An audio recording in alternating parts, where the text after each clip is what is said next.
What about legacy funding? We have a viewer from Leonard who's concerned about this. This viewer is particularly concerned, he or she is particularly concerned about legacy money dedicated to acquisition of private land in Clearwater County. We may not know specifically about that, but this is also Or here. we may. Well, or we may.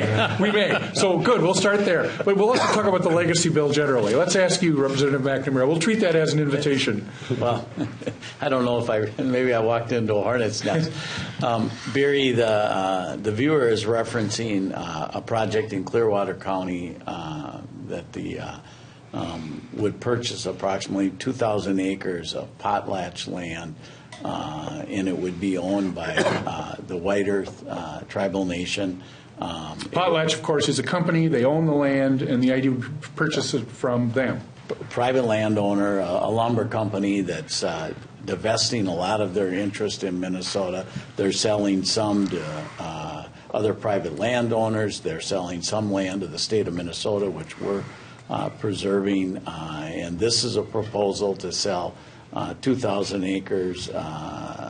And we would, the proposal was to use legacy money to buy that land, and then it would be given to the tribal nation. There's a couple of challenges there. Clearwater County is a county that has 37%, if I remember right, public ownership already. There's no payment in lieu of taxes normally in a Clearwater or in a tribal nation when it gets the ownership. I understand the Senate just passed a bill today, but I think they have an amendment, a novel idea on paying PILT on this land, and maybe Senator Schmidt or one of the senators here can talk about that. But in the House, we did not include the proposal. It was a recommendation out of Lessard-Sams, but it's not included in our House bill as it passed the House floor because of our concern of the tax consequences for the local county and the loss of PILT. The tribal nation will be able to set some of their own hunting and fishing regulations that would be different than the state, and that's a challenge for some folks. So that's some of the challenges there. I'm hopeful we can find a solution that works for all. I happen to be involved in that discussion, and so we'll see how that goes. Senator, I would just echo. I think the framing that Representative McNamara provided on the topic, and I know it's a challenging issue, but hopefully in conference committee, and I know you're going to have a seat at that table, a gavel in your hand. Hopefully we're able to work that out. And I couldn't describe exactly the arrangement that was brought forward in the amendment, but I know that there is something that hopefully is amenable to all parties involved. Again, I agree. It is the legacy bill itself is not. It's dedicated funds. It's there. It has to be spent. A lot of people have issues with how it's spent, and $316 million every year for the legacy bill. That's what the number was today in the Senate.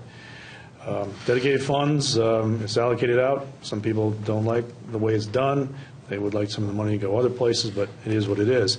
As far as the issue that the listener, the viewer has brought up, it is one of the perennial problems.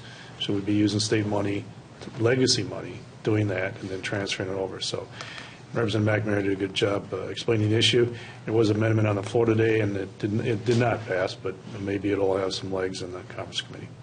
and so our viewers understand this. Lessard-Sams is the Citizens Committee that makes recommendations to the legislature. The legislature ultimately has to appropriate the money. Mm-hmm.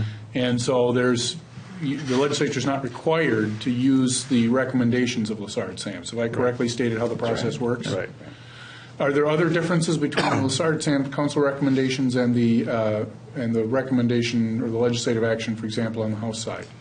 That's really the biggest difference, that single project. Lessard-Sams is 1/3 of the dedicated money. That's, it's a 3/8 dedicated sales tax, as Senator Chamberlain had said. 1/3 of that 3/8 is the Lessard-Sams habitat money, if we want to call that the habitat money. Then another third of it is the clean water money, and then the final third is a combination of parks and trails and the arts issue. And all three of them have become fairly popular in their own right. And clean water money has got a Clean Water Council that makes recommendations. On the habitat money, the Lessard-Sams make recommendations for those two pots of money. All right. Anything else?